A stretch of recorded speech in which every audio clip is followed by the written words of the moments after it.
Well, good morning, Little Masters, and welcome back to today's Tolkien Times. I'm the Man of the West, also from the Prancing Pony podcast, and thank you for joining me for folks' favorite Fandom Friday. Now, every Friday, I visit with somebody from the wider world of the Tolkien fandom. Writers, musicians, artists, craftsmen, scholars, content creators, and more. And today I'm welcoming a longtime friend of the Prancing Pony podcast here to the TTT. He's a senior production editor for Tor Books and writes Tolkien articles for Tor.com. One of his series of articles was the Silmarillion Primer, an absolute must-read for those working their way through that masterpiece that will soon be available as a full book.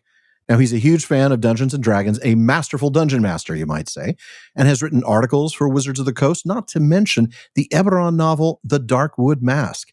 Now, if I included his full bio here, we wouldn't even have time to ask him any questions. So, without further ado, let me introduce Jeff LaSala. Thanks, Alan. Long-time lurker / typer, first-time talker. That is true. That is true, yeah. And it's a real honor to come on here. I've been listening to the Prancing Pony podcast since episode 31. Wow. Guess who's coming to dinner? The Baron and Luthien episode in your first season. It has been a while. And the Prancing Pony podcast, and really this one too, are still at the top of my listen immediately as soon as I can list. So I am honored. Thank you, Jeff. That's very kind. Well, as you know, since you've been listening that long, you cannot come on to today's Tolkien Times and not have the usual first question asked. So tell us, how and when did you first encounter Middle-earth, and what is it about Tolkien's works that keeps you coming back? So when I was a little kid, my father was an army captain and a teacher of physics. He had no real interest in fantasy, only proper science fiction.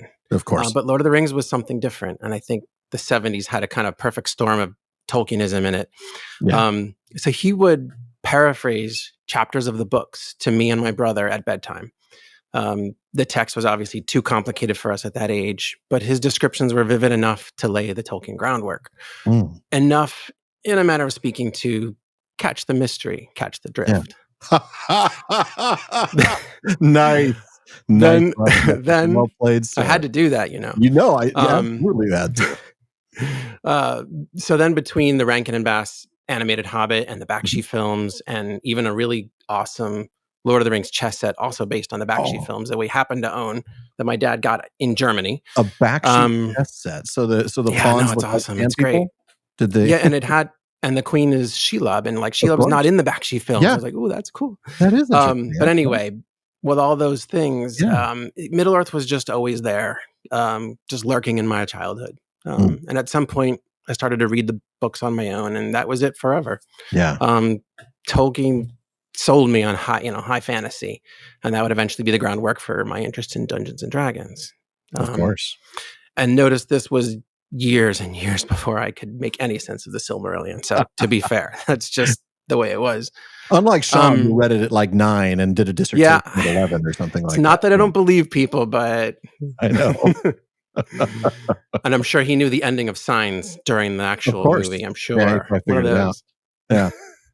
As far as what keeps me coming back, Tolkien's world is one I'm proud to love, and I think that sounds easy to say. What I mean is there's a lot of speculative fiction books and worlds and franchises, but not so many that map to the spiritual and moral complexities of real life. There's no guilty pleasure in it. It's just what it appears to be, the genuine article. Can I cheat and read a paragraph from my primer's introduction about that? Sure, please do. It's not cheating at all. It's kind of cheating. All right, so here's, because this is an extension of that explanation of what brings me back. And of course, this is specifically Silmarillion, but to Tolkien, myth was meaningful, illuminating, relevant. Consider that today, maybe now more than ever, Tolkien's fairy stories can provide the perfect escape. Not from the tragedies in all aspects of real life, because God knows the Silmarillion has its share of anguish and mourning alongside its triumph and joys. Yeah. I mean, rather, escape from whatever keeps us from keeping our heads, political cobwebs, social blinders, or whatever snake oil the profiteers of the modern world are peddling. Escape from whatever current discord troubles us. So it's not that you can't find these things in other books and stories, but not so consistently, not so masterfully. Yeah, exactly. If there's one prime example, it's the Legendarium. I mean, I'm thinking of Recovery, Escape, and Consolation as we read about it on Fairy Stories. I know that's a deeper dive than we typically do here on the TTT, but for those who listen to the Prancing Pony podcast, we're constantly referring back to Recovery, Escape, and Consolation. So that's a very good point. So, yeah. Well, good stuff. Now, back when Sean and I were doing season 1 of the PPP, I don't remember how, because this is so long ago, we came across your articles that made up the Silmarillion Primer on Tor.com. It might have been you mentioning them in one of the Facebook groups, or maybe somebody else. I don't recall. What matters, though, is that as I was reading it, I thought, here is a guy who gets it and who has the same sense of humor and obviously the same interest in 70s prog rock. Now, what prompted you to first consider writing that series of articles, and how well has it been received over the years? Well, it was probably me being chatty in your Facebook threads. Probably. And it's all cyclic. So I'd already started writing some Tolkien articles for Tor.com, and I was contemplating a Silmarillion-based series already, but I hadn't started. And it wasn't until I stumbled upon the Prancing Pony podcast, Baron and Luthien episode, that you were going through, and with the Silmarillion, that's when it clicked. I'm like, other people are interested in this out loud. Yes. I'm not used to that. I wasn't used to that. And that really now I'm diving in. I'm going to write and share my thoughts and walk through the Silmarillion as well. So you guys helped give me that conviction. Wow. Okay. You may have noticed I've quoted you and Sean a few times in the primer. I have noticed that. Yeah. The evidence is all there. I can't deny it. It feels a little weird being quoted in somebody's, actual written published article. But I've had to, as I go and revise, I'll talk about that. But quoting people now in a book, I'm like, I have to do this differently somehow. So. Yeah, that is true. I've had to learn the same thing. Well, speaking of the book, folks, that Silmarillion Primer is going to be published as a book through Signum University Press. Now, Jeff, Signum University Press is a little different than other publishers. Tell us a little bit about that model and how your book is being published through them. I know I'm proud to be a part of your author circle, but due to my own author's commitments, I haven't been able to make a single meeting. You are missed, but I get it. I'll be there. Thank you for that. Oh, no problem. That you're supporting me and that project means a whole lot. And I have been a member of the Fellowship of the Podcast for a long time as well. So that's right. I really appreciate it. No problem. So how is the Silmarillion Primer going to work? How is it different from the original articles? So there's a lot of details yet to be worked out. They're currently being worked on, and would be hard to just walk through all of it. But for example, as of today, I'm up to the Darkening of Valinor. Now, obviously, there's a ways, and I'm not yet to the action-packed high-octane adventures of Chapter 14 of Beleriand and its realms. Ooh, the map chapter. And as I go, I'm revising absolutely every aspect of that original series of articles, from the structure of the chapters to the graphics to the maps, redrawing everything, so that in the end, it will bear a resemblance to the original, but it will be way more polished, expanded. And I like to think with greater insight, because I've learned a lot about the Legendarium as a whole since that Tor.com primer wrapped up. So boy, I get that. I mean, that's one of the reasons why the PPP is going to go back and do the Silmarillion at the end. Exactly. I thought you would. Yep. I was thinking of that. I'm like, I know you want to go back too and walk through more. Exactly.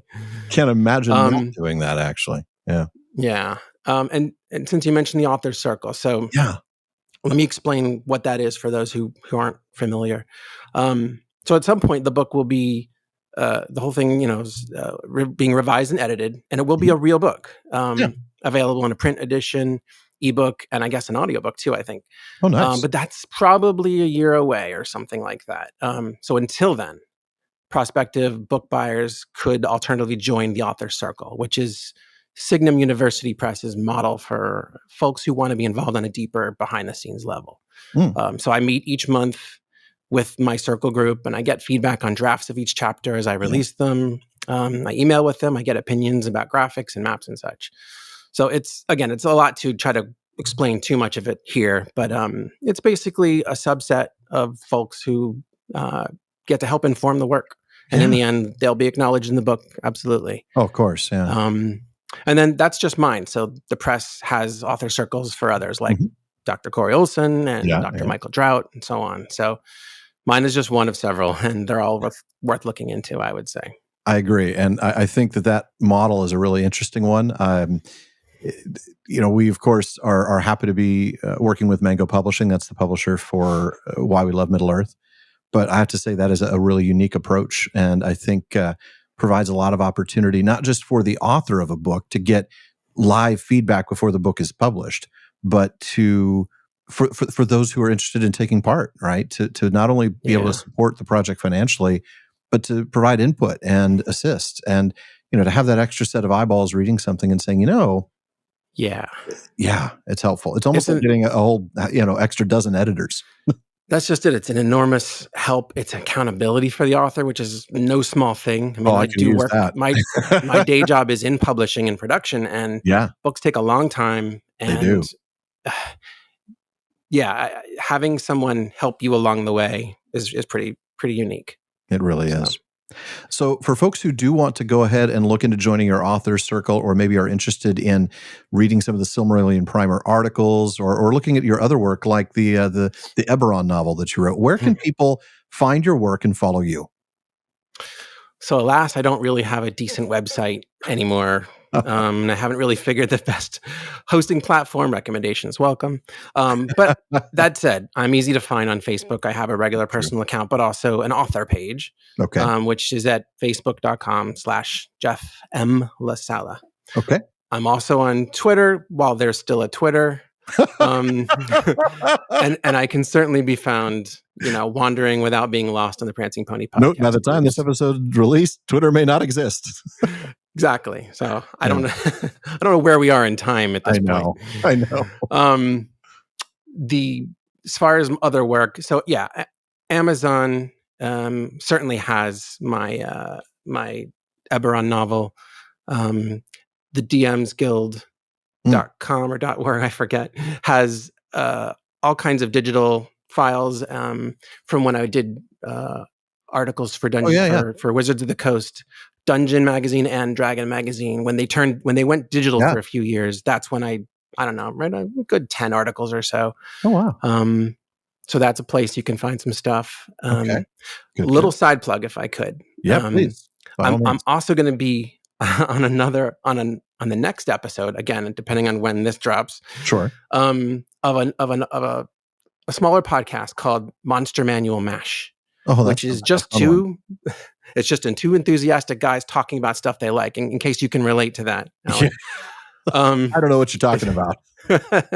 And it's not me. I mean, I'm just going to be a guest, but it's these two Canadians who just walk through every single monster in the 5th edition Dungeons and Dragons Monster Manual, talking about origins, the psychology of the monster, the mythology they come from.